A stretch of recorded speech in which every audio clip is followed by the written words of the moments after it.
academic publishing is pretty infamously a pretty brutal field. You have to compete against huge numbers of people to a very limited number of journals to get your work published. Often you're doing this unfunded or on a pretty minimal research stipend. And this whole time, you really don't know what you're actually getting yourself into, whether it's going to be accepted, just how many times and revisions of this same draft of research you're going to have to go through. We think the ultimate end result of that is that research is much slower, research is deterred, and research tends to be worse when it's published. That is obviously a terrible thing given how important further research into things like scientific breakthroughs or important cultural discourses are. That's why we propose this motion. 2 points of setup from opening government, and then I'll make 2 arguments. In terms of setup, we think firstly, it's pretty obvious how this happens given the info slide and how extensive it is. We're just going to remove the option of revise and resubmit, so you would just have research that is accepted, that is conditionally accepted, or that is outright rejected, none of this middle ground anymore. And secondly, with what fiat we have, and also we think it would largely be in the interest of these publishing houses, we would support making it very clear and publishing the standards of what it is they are looking for, what it is they are likely to accept. That is in their interest, but obviously because it reduces their workload, it reduces the amount of people who they have to say no to and turn down, who are submitting things that are not what they're looking for. I think that's relatively clear, but I'm happy to take a point of clarification if not. Otherwise, there actually is a third point set up, and that's just on the metric for this debate, because it's a little bit vague and arbitrary. We think the metric for this debate should be whichever team can produce the better quality research and the better quantity of research and get that pumped out into the world, because as I've already mentioned, it's really important to develop things like scientific breakthroughs in a timely fashion, because this research does things like impact the way that governments and businesses make decisions, it impacts important cultural discourse, it has a lot of influence on the world around us and the way that people are operating. So, 2 arguments for opening government. Firstly, this produces better and faster research, and secondly, this is better for individual researchers and institutions. On the first, I think it's an important piece of context about what the status quo looks like in terms of academic publishing, and that is that publishing houses have an enormous problem with capacity.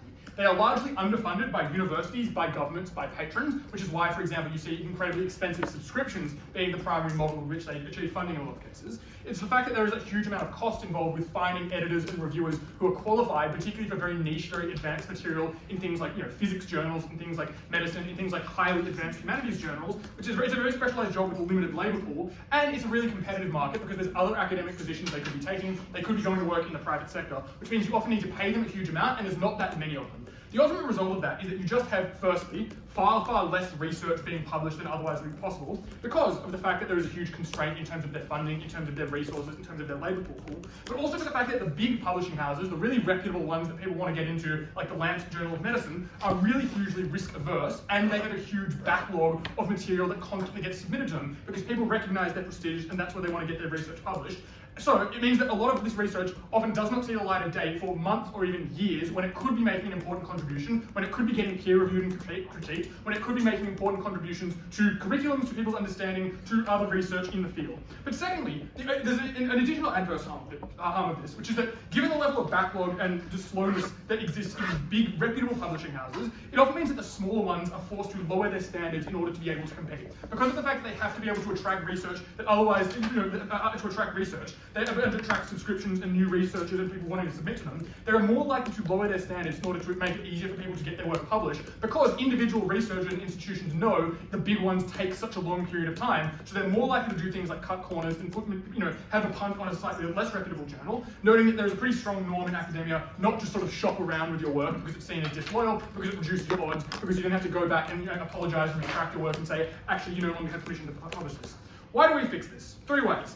Firstly, we create a massive reduction in the administrative work that is needed for these publishing houses, which means it is significantly less expensive and time-consuming for them. They no longer have to do the work on behalf of these researchers saying, have you considered this? They don't no longer have to be up to date with all the existing research to recommend ways they can improve it, or tell them this is the serious problem with it. It means that you just put out the standards and then you're able to have a far clearer, more understandable guideline that is in the long term, saves these places a lot of time and money. Secondly, it creates more internal incentives for researchers and universities that are submitting these papers to do the research themselves in the first place because they know they're not going to get their hand held along the way. But thirdly, it improves the quality. Because of the fact that there is less backlog, there is less financial pressure on them to go through all of this research and make sure they can publish something so people are still interested in paying for subscriptions, which means you're more able to fully assess the quality when you don't have as much of a backlog, when you're able to be a little bit more discerning because there's less time pressure on you as a publishing house.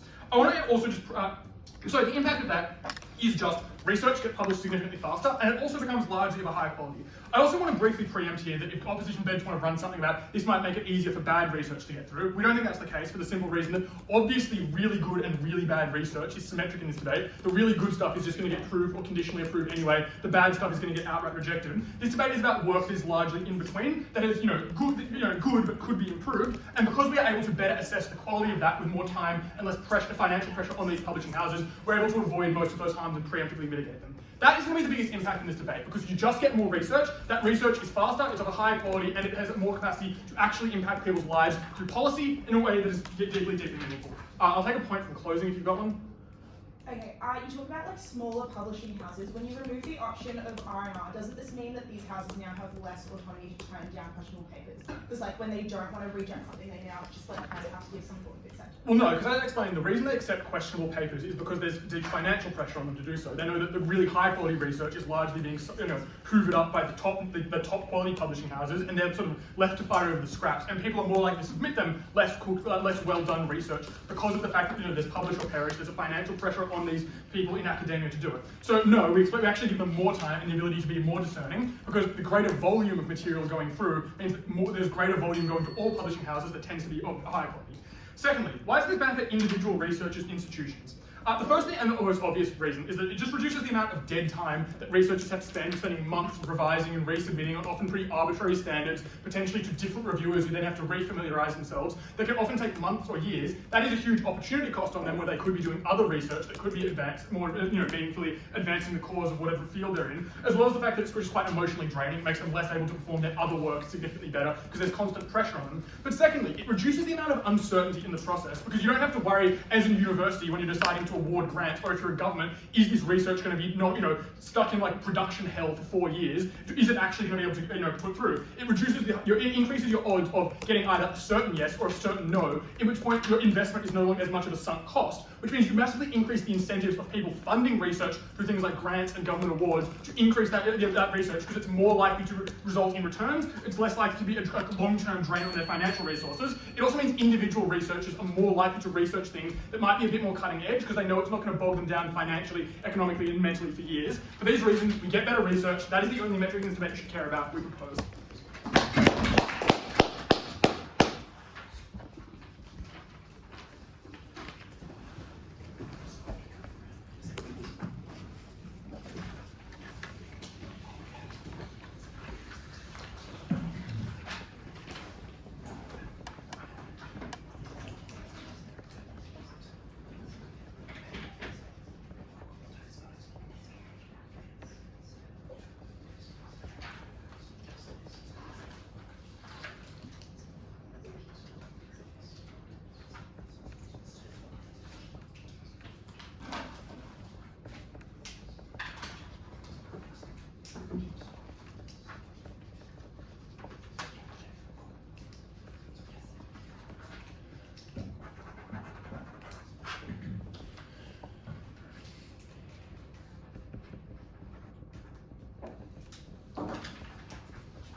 This opening government team would have you believe that every article that is subject to research and review to the R&R process is currently hamstrung for years and years, that nothing timely is ever published by any prestigious academic publisher, that all research is necessarily years delayed, because if any of the impacts that opening government team presents to you are true, that must be the reality. Unfortunately for them, it is not. We do see instances in which incredibly current, incredibly beneficial research is published in a timely fashion after being reviewed, because the extent of review that this opening government team stakes the vast majority of their characterization on is review that would be grounds for an outright rejection in most cases. This is not the actual outcome of this process vast majority of the time. I'm going to do 3 things for you in this speech. The first thing I'm going to do is I'm going to talk to you about this qualitative versus quantitative way up. The second thing I'm going to do then is some setup. Then I'm going to tell you how we uniquely on our side get better research and how on their side they enable the rise of unscientific journals. First of all then, on this qualitative metric that they provide to you.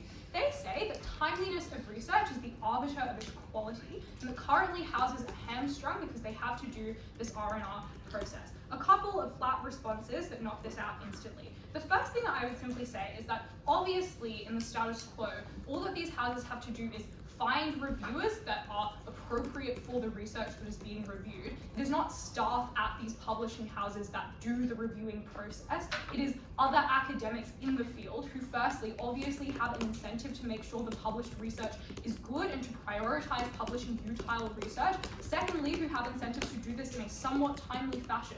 But thirdly, whose job is literally to do this process. The second thing that I would say though is that in opening government's world, obviously you shift this so that now, even in their very, very best case, where all of the research that is published is incredibly, incredibly good, if there are any edge cases in which a publishing house publishes research that is bad, that publishing house is now held significantly more culpable for that bad research because they cannot say that it slipped through the R&R process. It is something that they themselves accepted either conditionally or unconditionally and did not subject to any kind of scientific review. I think that that is uniquely bad, particularly on opening government's timeliness metric, because if what their argument essentially is that currently publishing houses are risk averse and therefore less likely to publish research that is perhaps good, but that perhaps will take more time to review or might be somewhat controversial, I think that if they now perceive that they will be held liable and culpable for research that is bad, they are likely to become significantly more risk averse, and I think that that means that they probably just take significantly longer to do things like conditional acceptance. I also think that it means they probably publish less research overall. We'll get into that in a second. But the last thing that I would say is that obviously universities now are significantly likely to much more cautiously invest. PM tries to get over this because he essentially tells you that universities don't feel like they're going to do a resource sink into years and years of research and review. I think though that this is probably untrue, because I think that universities think that this is most research is less likely to present a return in the long term because it probably is much less likely to get published at all. I think that what that means is that universities are just significantly disincentivized to fund any research that they think might be at all niche, might be at all controversial, might not get through those first 2 stages of acceptance and will be outright rejected. I think that that is uniquely bad. Okay.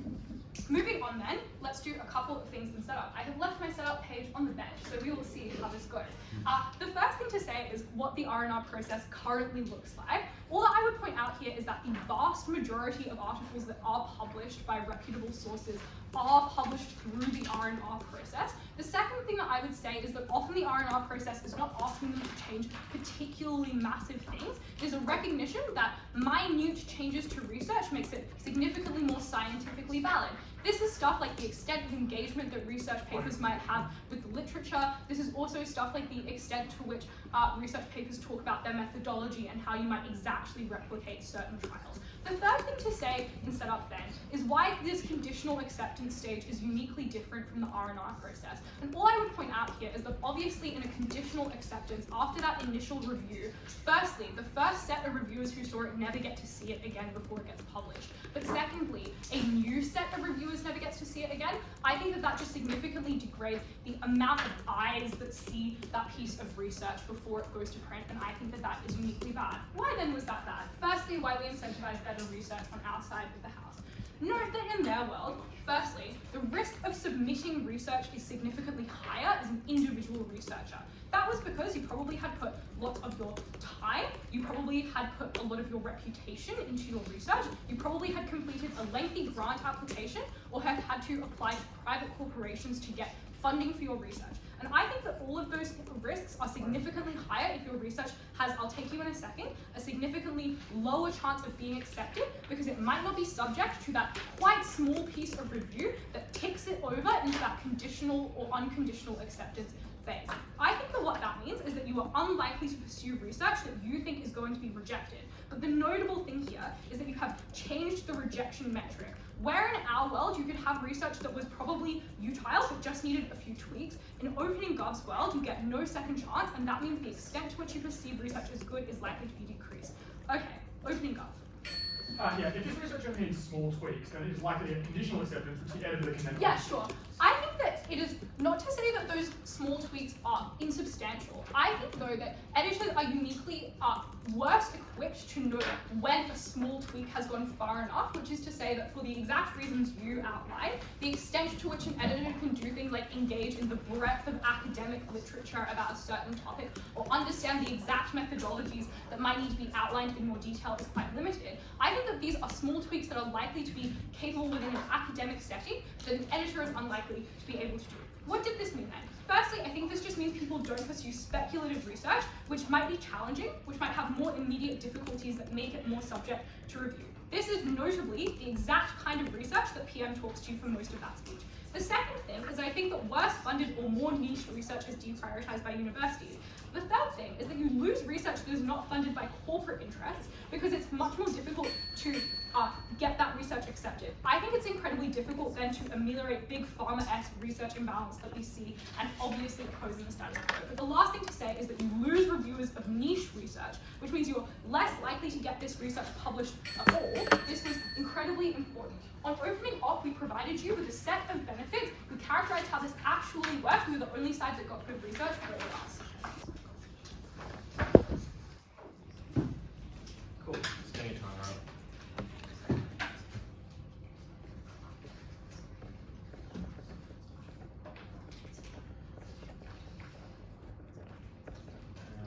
Okay.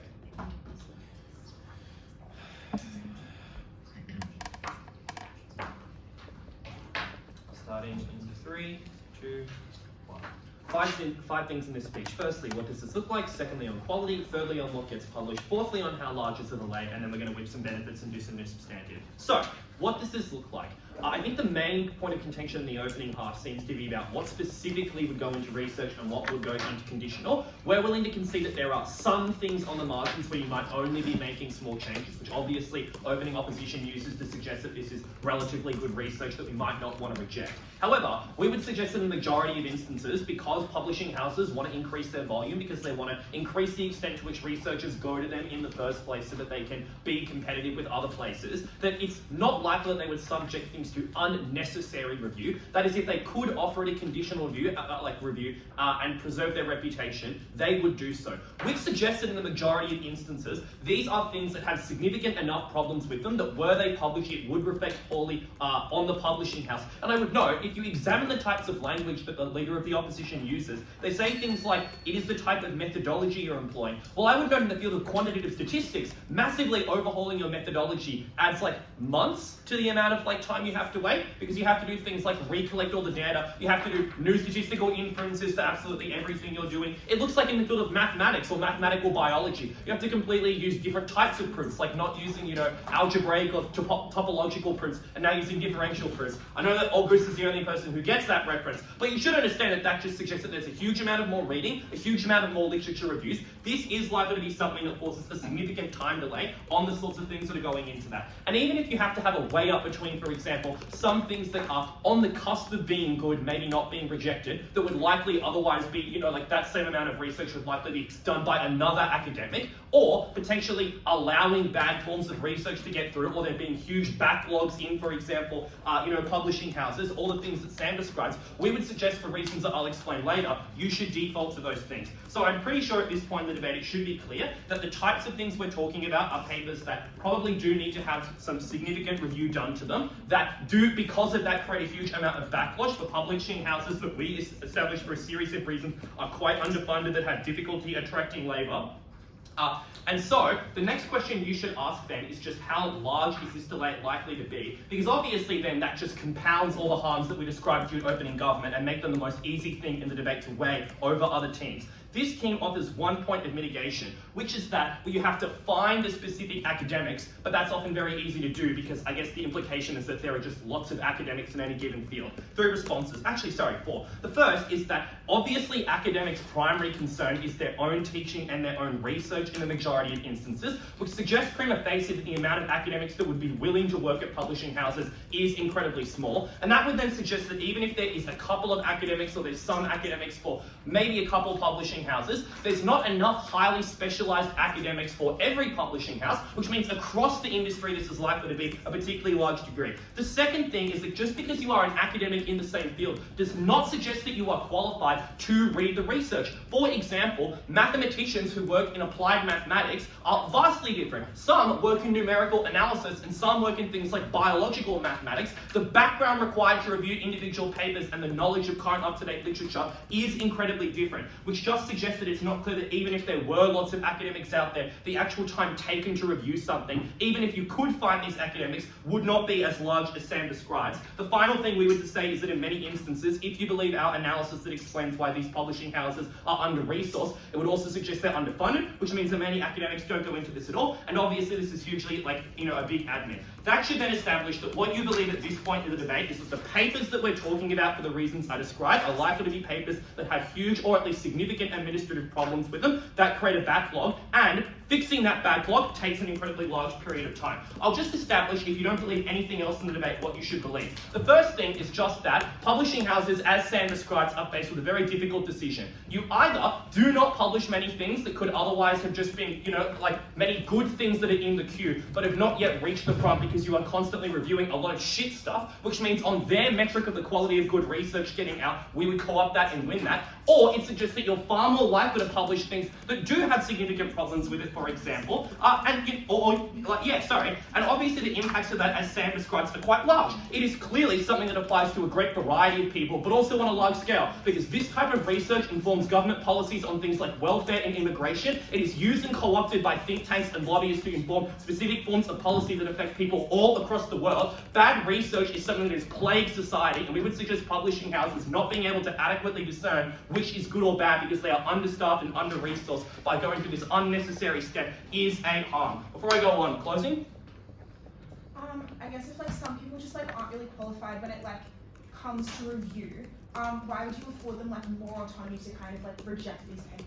Well, that's exactly the point. If they're not qualified and they're not able to do it in the timely and efficient manner to do a whole bunch of really good reviews and edits, it's probably better that they just have a blanket decision of, do they meet quality standards for good research, or do we chuck it out the door? And obviously, we explain why the harm of academics on this particular issue isn't particularly large, because we explain that you would make these standards quite wide, because obviously you have an incentive to ensure that people are still applying to you, but also equally, we have fear as opening government. The final thing I want to then establish now is that what gets published. This opening opposition team established 2 exogenous harms. The first thing they say is that now corporate research is the only thing that is likely to be done, because those are the only studies that, for example, get published. It's incredibly unclear why this is true, for the obvious observation that the individual funding for research doesn't change as a result of this policy. If anything, it just means that bad research is better able to be detected, because we explain that you can either discern something as meeting the quality standards or not, which would seem to flip that harm. But at absolute worst, it suggests that they'll get published anyway if they were getting through before, right? So incredibly unclear why that's a harm. The other thing they say is that people won't investigate things that are too risky because it won't meet the quality standards. Absolutely no analysis here, and no analysis to believe that just because the research is new or experimentation, or it can't be done particularly well, particularly if you believe the publication market is incredibly competitive. It should suggest to you that exploring new forms of research can allow you to fill in a niche. It can make you a particularly attractive paper relative to other things. It is incredibly unclear why just because something was new or underdeveloped, you couldn't research and read what the specific standards were and meet those standards. But we would say, finally, if it is new and risky research that can't meet those standards, then it just should not be published for the reasons I explained earlier. The final thing they say is that they get better quality of research because they get multiple pairs of eyes on the same thing. Who cares? That's just mitigation to explain why, in their best case scenario, they produce research that is as good as the research that we would publish on our site. That's obviously not a benefit for them. For these reasons, clearest harm in terms of the quality and the amount of research that can be produced.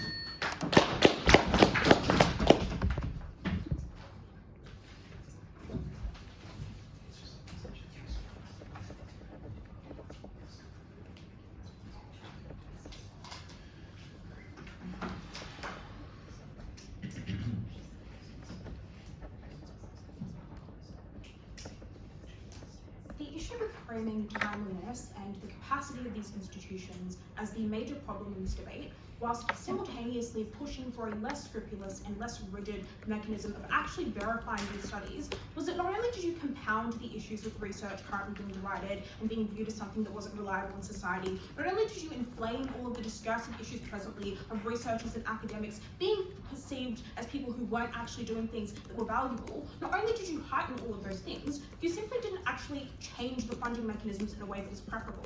Because now all you do, when you have a situation in which these firms have an incentive to be incredibly risk averse, to be incredibly limited in the instances in which they give out grants, you create a situation in which you have a limited amount of research, you have a limited amount of research specifically happening for the most important types of issues that are subversive, that are transformative. All of the material we tell you at Rose, that we tell you do have incentives not to be pursued under their side. 3 things in this speech. Firstly, on how we change research quality. Secondly, on weighing this backlog issue and whether or not that was the most important priority. And lastly, on the issue of why subversive literature was actually incredibly important.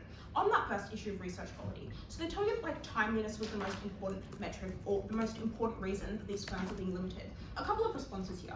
The first thing to say is that obviously it is true that there is a prioritization metric for these organizations, such that the most important and salient research topics on things like current diseases that are being spread are likely to be prioritized, which you substantially mitigate the harms when they say like, oh, you're going to have this huge backlog of important research that's never been pursued. Presumably they have some capacity to like discern which is most important. But secondly, note the fact that the amount of reviewers is likely proportionate to the size of that academic field, such that if it is something that is like very big and important, like disease and epidemiology, you're likely to have a larger proportion of researchers that are actually capable to review that. We think that instances where you have constraints are far more likely to be niche research areas, so we think that it probably scales out, you have that capacity. Next, just countering some of the factually incorrect things they say about the fact that like all these institutions hire academics and put them on the payroll. No, very often they actually just reach out to academics that are currently working. They do things like their research while simultaneously reviewing for these articles. We think that it is true that they can do both of those things at the same time. Now, also directly responsive to the fact that they like don't have incentives to become academics because of a funding problem. But firstly, you exacerbate the funding problem insofar as now the way in which firms and like other actors and governments and educational institutions look at journals is that the quality of that research, perhaps because you have less mechanisms to actually go back and review it, and additionally just like the amount of gradation that you can have between delineating really good quality articles from like medium articles to articles that are maybe below that is diminished by the reduction of one category. We tell you that's incredibly important because you decrease the funding because the value of that output is decreased under their side of the house. Note the fact that a lot of their material was contingent on proving a funding problem. Insofar as we tell you why this exacerbates that funding problem, we actually flip their analysis and we use their harms to prove why they lose out on that argument. Next on the issue, no thank you, of research quality. What do we tell you happens under our side of the house? We tell you that now you have a greater capacity to delineate between different gradations of article quality in a way that you can allocate funding to, right? This means that as a firm, as a corporation, as an educational institution, I'm far more likely to invest if I know specifically the area in which that falls into because I have a heightened degree of insight into that, compared to just saying, oh, there are 2 options, you either got conditionally accepted or like fully accepted. We think that's incredibly important because you diminish waste, but secondly, because like you just increase the total amount of money that's going into those things. Next on corporations, what do we tell you at Rose? It doesn't get sufficient response. We tell you that uniquely subversive pieces of literature, things that are anti-corporatist interests, are likely to be not pursued under their side because now you have less incentives to try things that are risky, less incentives to do things that don't have as many other things that can be like referenced or as many other things that can be pointed to. We think that's incredibly important, no thank you, because that is the research in this debate on a weighing point that is the most important. It is the most new, the most transformative.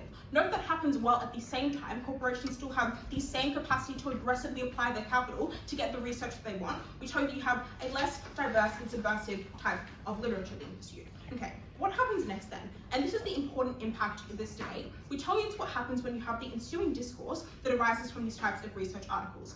All of their material about like having a backlog, I think is substantially mitigated by just the reality, no thank you, by just the reality that these institutions have the ability to discern which is the most important. But even if you did not believe that, we tell you that the ability to actually have a review process in which you can go back and resubmit it is incredibly important. For reasons that we give you at Rose, which was the fact that you needed to have different reviewers look at it, oftentimes that intellectual diversity was incredibly important for the overall quality of the article, but not specifically and very, very importantly, oftentimes it wasn't intuitive how minute details and like methodological changes altered the totality of that research. So at the point at which you just said, oh, I'll conditionally accept it when you change this one tweak, perhaps that was intuitive to the person who made that suggestion in the first instance. But that could have very huge and unforeseen ramifications to the totality of that research, such that it needs to be resubmitted and re-reviewed. That is incredibly important because it compromises the integrity of that literature when perhaps after it gets published, it just gets like one article comes out and incredibly like damns it. That is the reason why corporations become, journals become more risk-averse under their side, but it's additionally a reason as to why the credence and legitimacy of these institutions and of research more generally in politics becomes diminished. I'll take a POI from closing. Your leader conceded that editors lack knowledge and research skills. Why do you support a system that allows them to make unaccountable decisions? I don't think it is unaccountable decisions. In fact, it's heightened accountability because different people are reviewing the articles. Okay. Lastly, on what we tell you about subversive literature and why we get better literature under our set of house. So they already tell you, like now, they tell you like, oh, you have diminished funding, you have like slower research coming out. We lastly, just on the way with this, say we don't think that is necessarily and fundamentally a bad thing if it comes to the benefit of actually being able to check and actually being able to have scrupulous mechanisms. But lastly, we also just want to say that at the point at which now you as an academic participate in this, you gain a certain degree of legitimacy that you need in your career, right? And this is also responsive to the material about why people don't have an incentive to do this and about how research quality becomes compromised. Oftentimes, this is a way for you to, while you're not actively pursuing submitting something, to also gain legitimacy within that field. That is why we like push back against the characterization. There is a backlog, there is a dearth of people reviewing, because reviewers have incentives to do that because that is a way to boost their legitimacy within the field. At the end of this speech, you know that there is not a backlog so substantial in the way that they tell you. There is a capacity to prioritize with respect to the most important issues, and that fundamentally it matters when you have good research because that infects discourse when you don't. It makes people distrusting of academics and it worsens all of the political problems that we tell you about.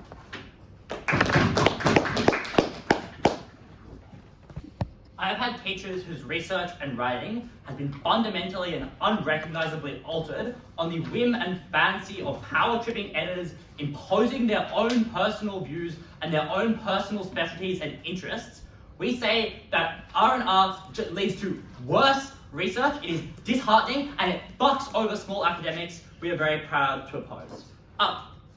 That is our extension. I just want to explain how it fits into the debate. The opening opposition claim that R&R makes the specific article that is subject to review more accurate or better in some way. OG do the trade-off of saying, well, maybe that is true in the specific case, but is not worth the trade-off in general. We will prove to you that for the specific article that is under review, often R&R just dilutes the original claim, makes it far worse, and empowers horrible editors. Firstly, what do editors look like, and what are their incentives and interests? Firstly, obviously it's possibly true to some extent that they would like have an incentive to grow their journal. However, I would note that this is a very difficult one for them to exercise or manifest, specifically because it is difficult to, because journal name value is not a massive determinative factor when people seek out research, for the reason that people are interested in specific specialties. So you are researching a particular topic or a particular academic who has research in that field, as opposed to like sitting down and like flicking through the entire journal and looking for everything. Therefore, the interest that editors are more likely to exact upon or act upon is their own interests and specialties and their own research. And I would note that the way you become an editor is you often rise to the top of your own academic field. You often start publishing a lot of your research, being successful, and then getting accepted to the journal. And I would just note that, firstly, that just means you A, have your own areas of interest, but B, you have your own extremely preformed opinions about the field in which you are publishing. And the reason for that is just because research is almost always subjective. Even in the sciences, disagreement is often what generates ideas or facilitates progress, and that is something we ought to continue to accept. But thirdly, I would just point out that editors, as many academics do just have really big egos, do just think by the virtue of the fact that they have the most citations and they've been promoted to editor, that they know better than the people publishing in their journal.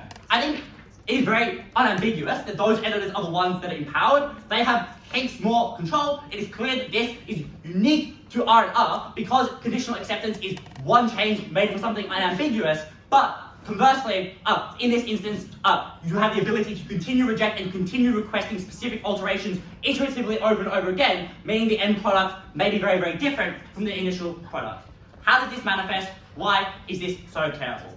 First impact is just it empowers editors to often keep academics on the back burner forever, and it's not just they delay the research and there's a time lag, like opening government said, but oftentimes they use R&R to just bury research that they don't agree with, because or research that, for example, contradicts their own research or contradicts their own interests, and just never intend to accept it in the first place. Obviously, that is a very devastating harm. But we would say, secondly, the bigger harm is just when worse research than would otherwise publish is published as a result of this. The first reason for that is, as is broadly agreed in the opening half, editors are broadly not particularly informed about the specifics. And OG points out that they miss the forest for the trees, because the problem isn't that it takes a long time to get in someone else who does know what they're talking about. The problem is just you don't do that in the first place, meaning it is never checked by someone who does actually know what they're talking about. And the structural reason for why editors often tend to be uninformed is just that journals have an incentive to publish a very diverse range of articles, which means on different topics, for example, because it is difficult to publish a whole lot of volume of research on one particular very niche thing at the same time, because that's not how research works, which means it is very unlikely that the editor knows all about these things. And it is actually quite likely that the editor does back their own instincts. I've already explained that they do have their own sort of egos, but additionally, they are just very paranoid. They know they're like the slack that Metacritic got after the so-called papers were passed, which owned their journal, which those were peer-reviewed. The editors are very concerned that, and it is widely known that there are sort of systematic faults in peer reviewing. This proves that research is often more inaccurate as a result of R&R as opposed to less inaccurate. No, thank you. But secondly, we'd say that editors often impose their own biases in particularly harmful ways. They insist that you frame your research differently. They insist that you make it more or less certain in its conclusion. They insist that you focus on a different thing or use other problematic things. The harm of this is that academics have no, or I guess a reason they can do this is that academics have no recourse because they need to publish, because they need to get more citations. That is the number one thing that matters on an academic CV when you're applying for a salaried job at a tertiary institution, which is how you make it as an academic and sort of secure the bag longer term. So, what is the impact of the editors imposing their own views in this way? Firstly, we don't just say at the point at which you consolidate control to one sort of particular editorial source, it results to a greater tendency towards a sort of monopoly of particular views in a specific field. And no thank you. And obviously that is very bad for the reason that having a disagreement between the academics is what creates new ideas, because oftentimes the right answer is somewhere in the happy medium, or people come up with new important things in the process of disagreement. But secondly, we would just point out that slight inaccuracies that evolve as a result of this are particularly and hugely damaging, because oftentimes they replicate, or because it takes a lot of time to dislodge them or disagree with them. Before I move on, I'll take opening. How do the professional and reputational incentives of a journal align with selecting a sole heretical reviewer for every piece of research? So firstly, I've already preempted this when I explained that the reason that person has become an editor is because they have such incredible name value and clout in that field, which is going to be the next thing I explain. But the point is that academia is insanely and just mind-bogglingly identity-based. That one editor does have a lot of power over that one editor does have so much bargaining power with that journal, for the reason that their name is attached to it, and therefore the people who are using that research need to place trust in that editor. The last impact of this control that is afforded to editors is it uniquely screws over small academics. Those are the ones who don't have massive name value, because they cannot fight back. They cannot do the same thing. They cannot afford to disagree with the editor. They cannot afford to not publish. The harm of that is academics are forced to attach their name to research that they don't entirely agree with, which just means when they do the process of read and review, even if the editor was kind of right in the first place, the fact it's not the editor writing that article, but the person who themselves does not agree with the editor's suggestions, means that the research outcome will be worse because they are not doing something in a way that they agree with. But it also just is horrible for academia as a whole, because it consolidates the sort of reputation and clout that the most reputable academics have, and quashes the voices of less reputable ones. That is equally damaging. Proud to expose. I would start this speech without extension. I'll start it instead with some clarification. Editors work for publishing houses, which is to say that at the point in which you remove R&R, you obviously increase and elevate the power of each individual editor, because they now have the sole discretion to say whether or not an individual article meets its standards, they now have the sole capacity to be the sole arbiter of whether or not that article should be allowed to be published. Compare that to a world where you have R&R, where you have multiple reviewers, where publishing houses and writers have an incentive to have as many people and as many credible people as possible reviewing these articles. That is the thing that gets you diversity of opinion. Reviewers do not work for publishing houses. They function independently of the process of editors. I don't think that this closing government extension properly deals with that distinction. Their claim is that you increase the power of one individual. If that is the harm they are trying to claim, they are the side that most directly creates that harm because they minimize the amount of diverse voices you're able to get. Quite clearly, conditional offers, the alternative in this debate, make you more reliant on a singular editor that works for a publishing house. That editor has less capacity to be subjected to scrutiny for the reason that they have a permanent position at a publishing house. They are not an individual reviewer, which has been kind of freelanced out to review one specific article. They are not someone who will have conflicting opinions subjected to their decisions. I actually just do not understand this extension in terms of concentrating power on one individual. I also just think, finally, before I get to our extension, that you should intuition check the claim that editors now have an incentive to trap people into cycles of R&R. Because presumably, that's the thing that creates more work for them. You have to keep receiving as an editor, new and updated, reviewed like versions of a particular academic paper or article as an editor. That's extremely time consuming and not at all cost effective for you. Surely, if you hate an article and you want to trap an author, what you do is you reject them. Because if you trap them in a cycle, they walk away. I genuinely do not understand this extension. Okay. Now I'm going to move to our extension for closing opposition. The observation that I want to make at the start of this extension is I think that this debate thus far lacks a clear link between how research that is published in these articles actually does substantially change and shape society. We hear some talk at opening opposition of things like distrust or credibility, but this is largely kind of under-impacted and under-explained. What we're going to do in our extension is explain to you that research becomes less impactful. That is both the research that is published and also the research that we agree would not be published in this world. Why this extension is particularly important is that it co-opts all of the benefits that you get on government bench. Things like credibility of research, amount of research, the speed at which that research is distributed. Because if we can prove that people are less likely to engage with that research, are less likely to change their practices as a result, less likely to actually transform the industries in which this research functions, then we're able to prove that that benefit does not substantially exist. This is new material because opening opposition says that you get research that is kind of rejected and therefore you get less and worse research. What we will explain is that even research that gets accepted is less likely to be efficacious. And the reasons that I'm about to provide will explain that, for example, a medical paper that suggests a particularly new means of going about a practice is now unlikely to be adopted in particularly widespread ways because the research is seen as less credible and is less accepted. It means that, I'll take you in a moment, it means that, for example, like policy practices are less likely to actually be absorbed into government policy, for example, because research overall is seen as less impactful. I'll take your POI.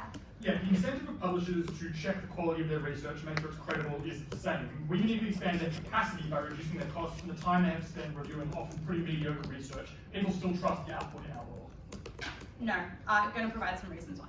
Okay, firstly, even if it's true that the amount of credibility that you have in your papers is the same, just the fact that you have less reviewers in the first instance, I think decreases the credibility of that article. For the reason that necessarily, publishing houses now have to make a choice about whether or not they publish an article and about whether or not it meets their standards. That means that the kinds of reviewers that you would get engaging in an R&R process, which critically engage with an article, perhaps make it more nuanced, perhaps change the content and the research that is behind that article, now no longer exist. They instead subject those articles to post-publishing scrutiny, which means that after a publisher is able to, after a publisher publishes an academic paper or an academic article, now there's an intense amount of scrutiny subjected to that article because it's relying on the individual discretion of one editor as to whether or not that article does meet an accurate standard of validity. What that means is that there is just greater distrust in academia for the reason that people in the communities and fields and industries where this is published have less of a capacity to weigh into that research. It means that they are less likely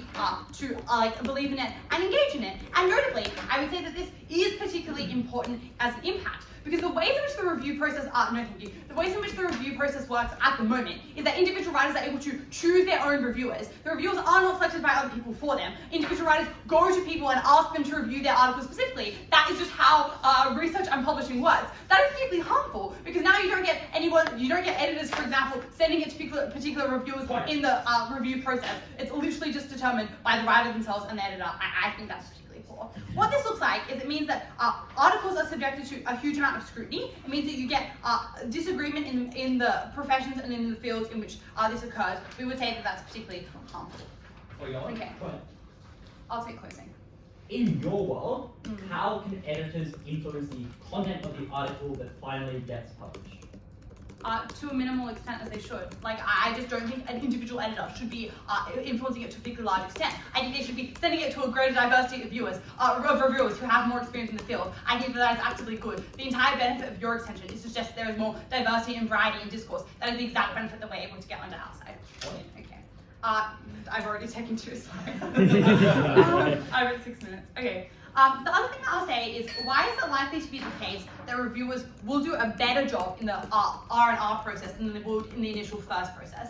The first thing to say is that they're now able to build upon the contributions of other reviewers, which is to say that when an article is changed, they're able to identify new areas of overlap and they're able to broadly improve the article, improve the paper, such that it actually does continue to develop. Which means that fundamental issues that they notice are able to be eradicated. That means you overall get a high quality of research because the review that you get accumulates over time.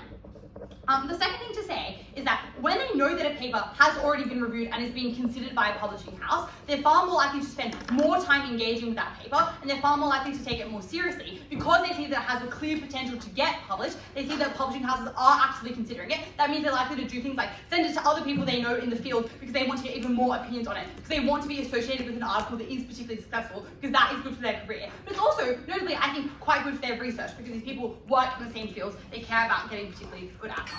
What you know at the end of this speech is not only do we co-opt the benefits of the closing government extension, but we explain to you why the research that you get is more likely to be absorbed, why it's less likely to be disputed, and why that is a unique benefit in this debate, which allows us to actually be able to access the benefits of good and effective research.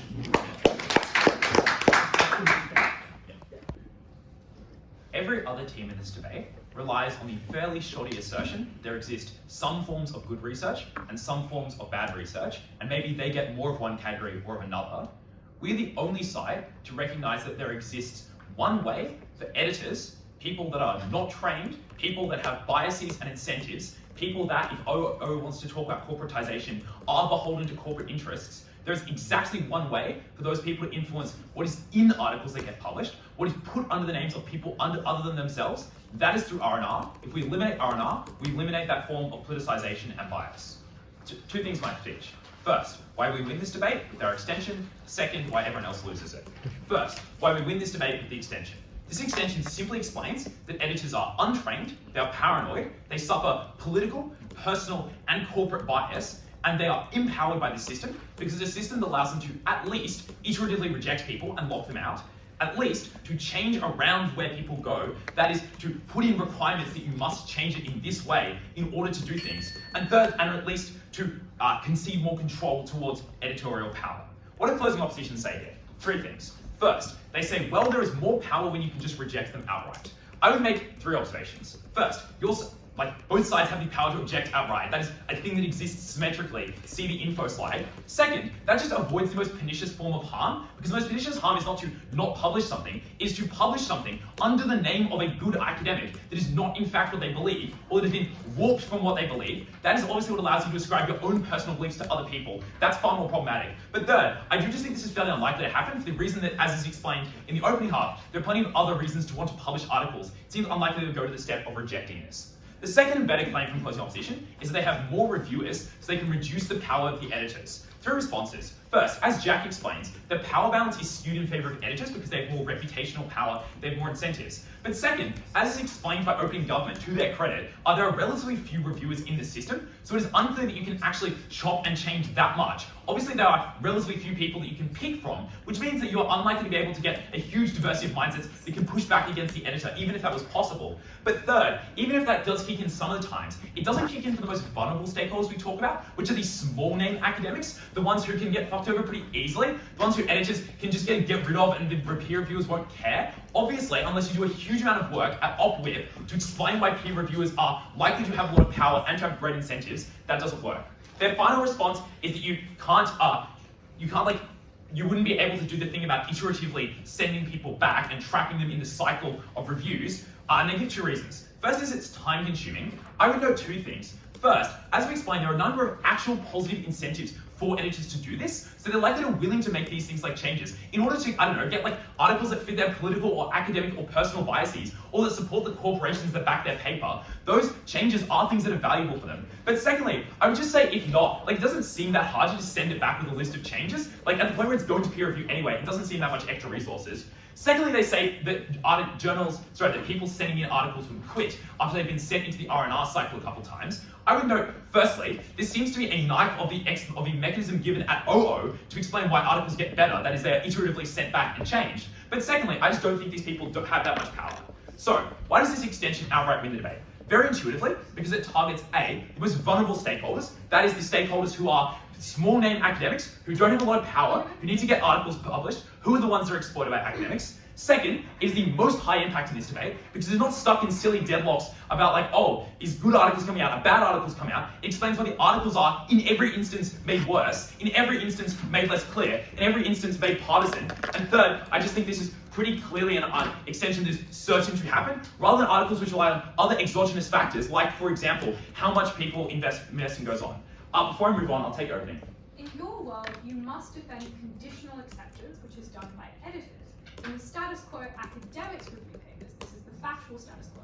You are arguing that we should ditch peer review, where reputable academics who want to maintain reputational and professional standing. There are two problems. Editors. There are two problems with this. First is, as is explained in the info slide, the people that set the conditions when it is sent back for R&R are also editors, so it is symmetric to that extent that the conditions are being written by editors. Maybe peer reviewers put in some input, but still editors are involved. But secondly, I would just explain that conditional sending back of conditional approval of articles cannot change them that much. Per the info slide, is unable to do things like reframe them to significantly more damaging frames. Obviously, that's unlikely to happen.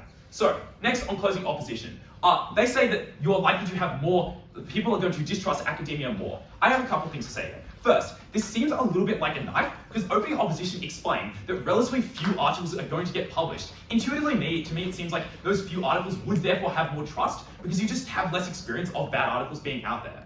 But also I would note, secondly, they say there's only one reviewer. I would note A, often the same reviewer is giving back twice per the info slide, so this argument is mitigated. But secondly, they suggest that the government and people would distrust these articles. Firstly, this is just not how the average person receives articles. They don't like read them cover to cover in the Lancet and go, damn, only 3 peer reviewers, last time this one had 9. No, people see articles in the media, the government gets reports from educated people who can filter and say, yeah, there was only 1 peer reviewer, but they were pretty good. We think they likely made the right choice. Obviously, there are filtering mechanisms to allow people to engage with this well. But secondly, they just say people in the community are unlikely to trust this. No, peer reviewers are the most powerful and important people within the community. Obviously, peer reviewers are likely to be trusted by as scientists within the community, regardless of whether there is 1 or 5. I just think it's incredibly unclear who is reading articles and noting just the number of people that have reviewed it, rather than say the quality of people that have reviewed it or the quality of research, and using that to make their judgments seems unlikely.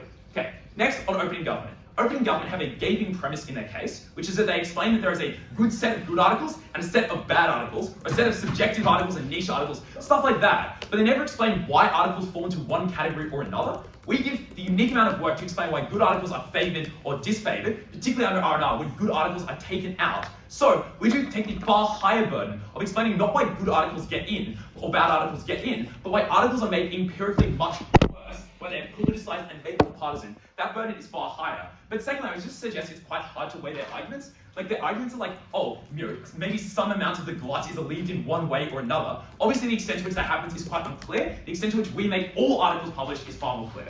Finally, on opening opposition, I would just note a couple things. Firstly, they regret corporatization. We explain that editors are often vulnerable to corporatization, so we flip that in quite a damaging way. Second, they don't actually change the actual article. Like, they suggest in their setup that they're making fairly minor changes. We flip that, because while that hurts OG, it doesn't hurt us, because the minor changes they talk about making are the cosmetic changes. Like, for example, reframing articles about infertility within transgender people to frame them as being far more damaging than they actually are. Those reframes, those flips, are what opening opposition allows you to do. Clearly, we're the side that engages with the reality of this debate, the reality of the way you can warp articles. Vote CO.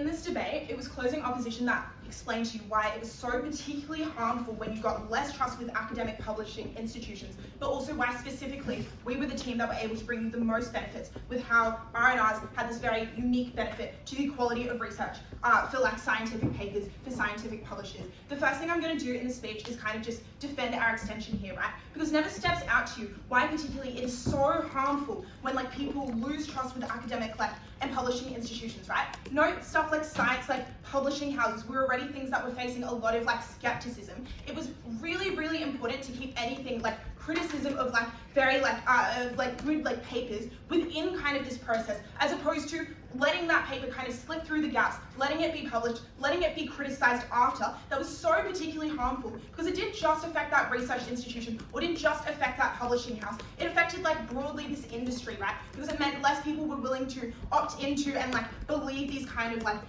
takes. Again, we just think that like their side is also the side where you get more power with like individual editors, right? Because at least on our side we had like more people like reviewing these papers, as you had to actually come back, as opposed to like the conditional acceptance where you were able to kind of just like move forward. So like Jack's story I think tells you that like people like trust it anyways, right? We don't think there's like a sufficient like mechanism given for like why like reviewers are necessarily good, right? And like how like editors that like choosing the bad. Also like no, we don't like these things like don't get like sent like straight back to like the same reviewers. We think it's actually beneficial when they actually get like fresh perspective and can like kind of move through through like that avenue. We also tell you, right, that we just get better research under our side. I'm gonna step this a little bit like more through, because if it was between like, for example, conditional acceptance and like an R&R that a person was like choosing, we tell you uniquely there are actually distinct benefits to like R&R, right? Because the quality of feedback was actually likely to be better from that reviewer, because you had to be really specific as to why that like paper hadn't passed into the threshold like for it to actually be accepted. You had to be very specific with why exactly you would give it an R&R, as opposed to just like very vague feedback that was more likely to come with this conditional acceptance. When it's then between like R&R and like a rejection, which we think is the more likely option, because it's like, for example, CG tells you people are adverse to like what they don't like, at least we were able to afford like institutions the choice to continue when they were more likely to be kind of kept in the game. Whether or not they continued was up to them, but they just weren't like flat out rejected. CG like gives you like provides this POI about like editors. We say that it isn't good to just like put this decision on one person. No, also it's unclear as to how this changes drastically on their side. Editors still approach things like post-review under both sides. This debate occurs at like the site of the specific review.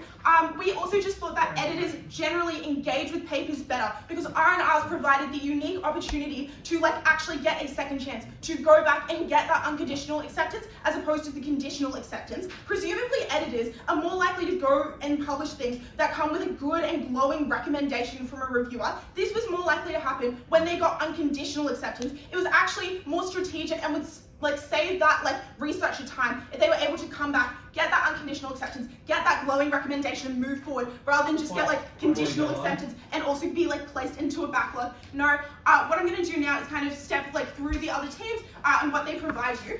Let's start with like closing government. Firstly, we think they downplay like the value of really good research here. We think like many examples here, like famous like articles like linking like vaccines to like autism, for example, being disproven after by reviewers, like the like amount of harm that came here and the amount of distrust that like occurred. But the main thing that like CG tells you is that people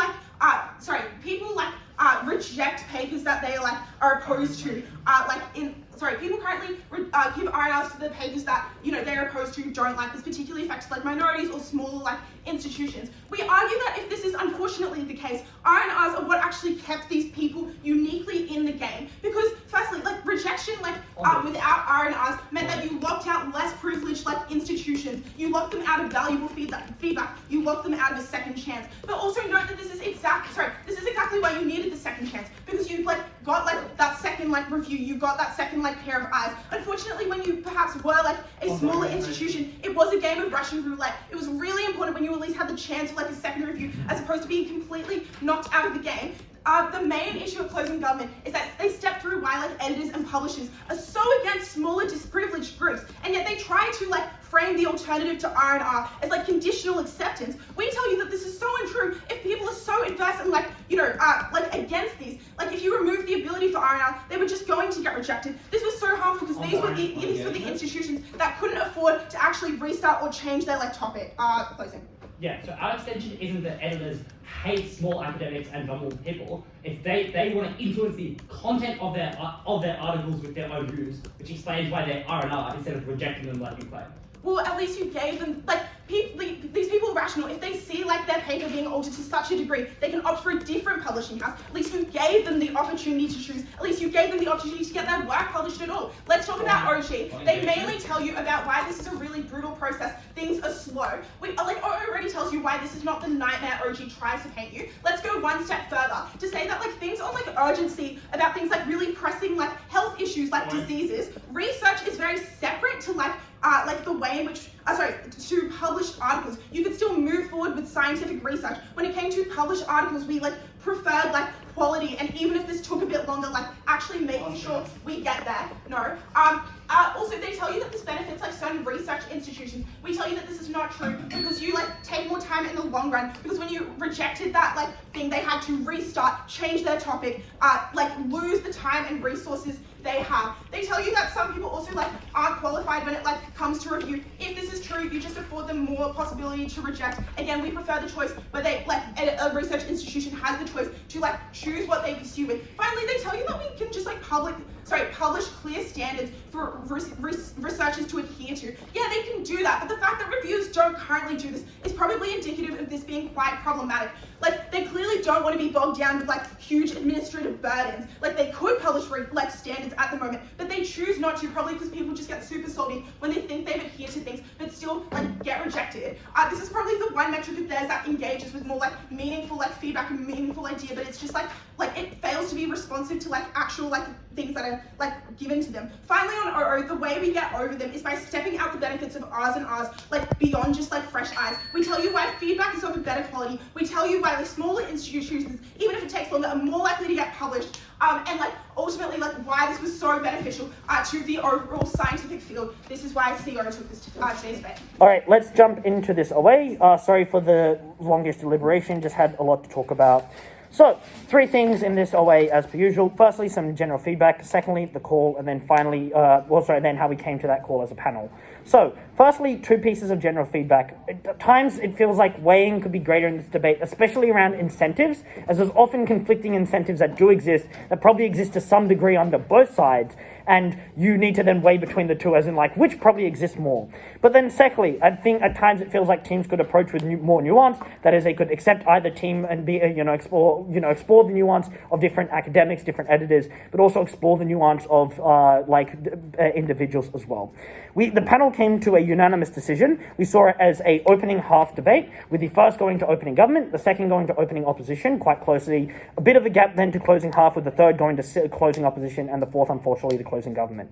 So let's start with how I'll do this away. As I'll start with the opening half, then I'll introduce both closing teams into the debate and explain how they fare pairwise. So with the opening half, what does opening government claim in this debate?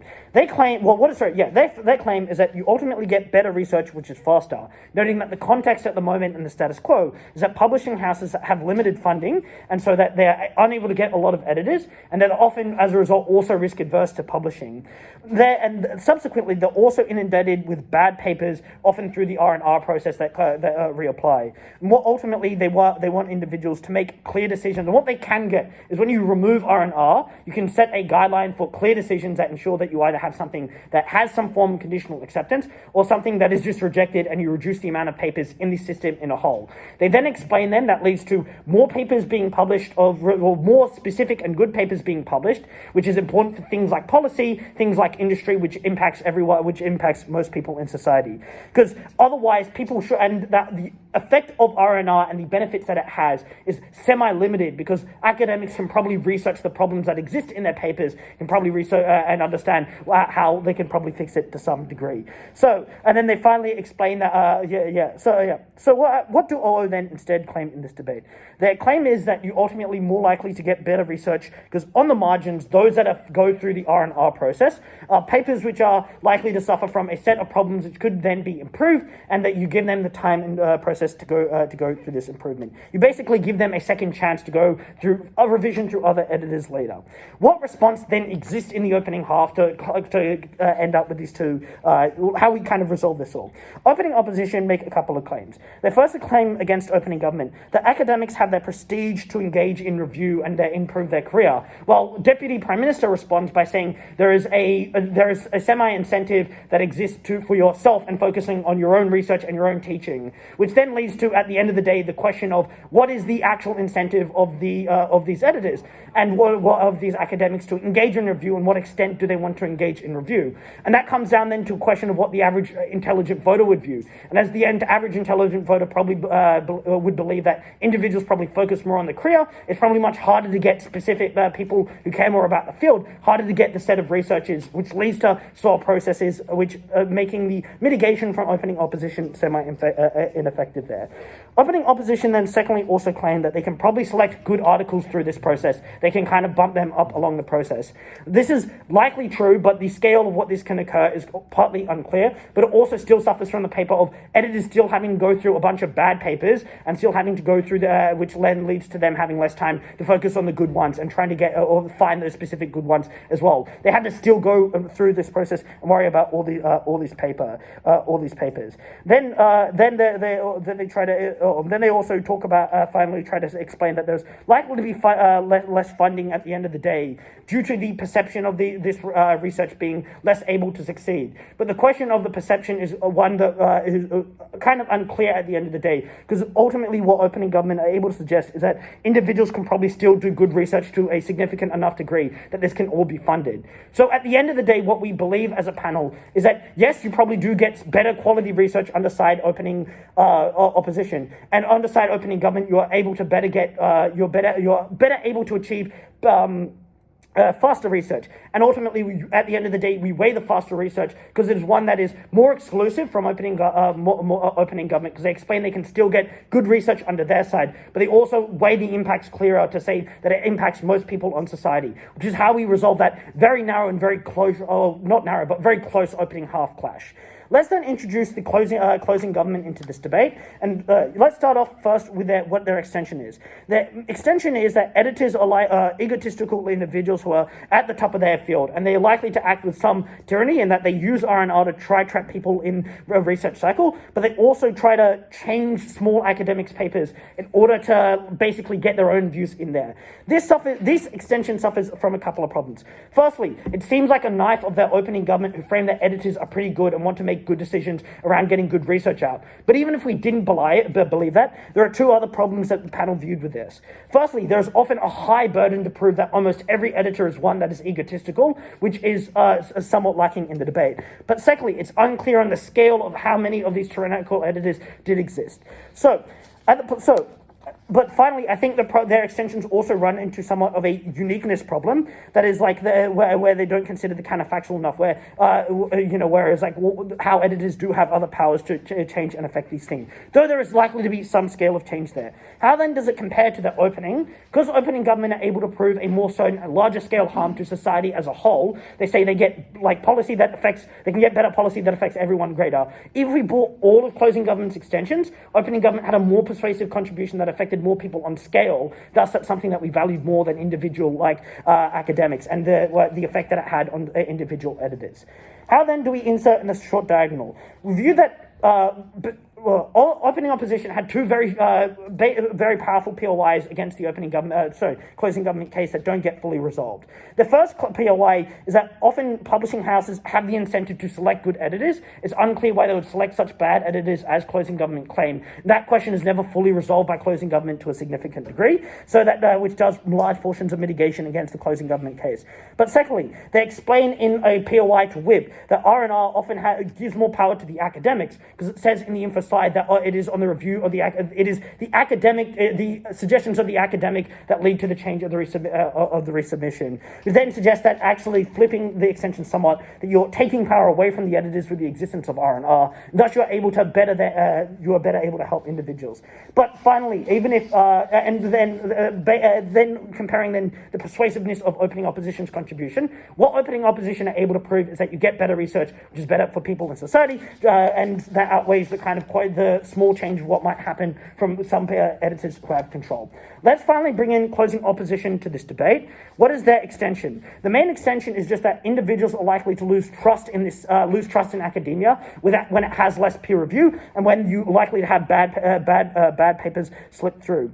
And then people trust it less. People trust science less. It's kind of unclear.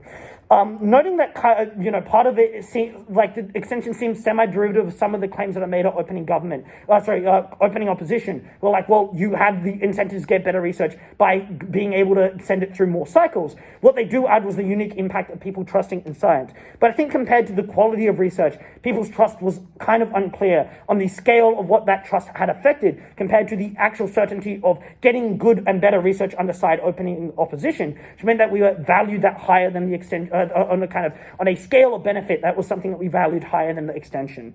How then do CG perform in the closing half? CO in the closing half, and the closing half in general. CO have three key pieces of rebuttal against the CG extension. The first one is just to point out how a lot of these egotistical editors will likely just reject these papers instead of sending them through R&R, which mitigates portions of the case, though CG are right that some might be sent through the R&R process. Secondly, at Opposition Whip, they have two responses. Firstly, Opposition Whip explains that R&R gives feedback and keeps small academics in the game who can get good feedback to later publish it. And so where they would otherwise just been rejected and couldn't resubmit later, this is important for these small academics, flipping on that extension. But secondly, Opposition Whip explains that if they understand that someone is so egotistical, tyrannical, and bad as an editor, they just move to another journal. So it's unclear that this harm will, at best, closing government's extension is a short-term harm. We value the flips from opening Opposition Whip as being able to convince on a larger scale of and certainty of the harm that they were able to achieve. Finally, then on the long diagonal, the same analysis that Opposition Whip gives that allows Opposition Whip to beat closing government is basically concedes opening government's case. Because if they concede, what they concede is that you can get good feedback, but there's often a lot of time that's been put into that feedback. That suggests that editors and reviewers are likely to be inundated, and thus you suffer from all of the problems of having a slow need to publish, which then suggests that you get less quality research faster, which is important for all of society. And that is something that we value more than the benefit to small academics, because that was something that helped everyone in society, then a potentially unclear sized group. So that's why we thought opening government were able to beat closing opposition. That is the reflection of the panel. That was the OA. If you have any feedback, approach us. The panelists had wonderful thoughts altogether, so I do encourage you to approach them each for individual feedback.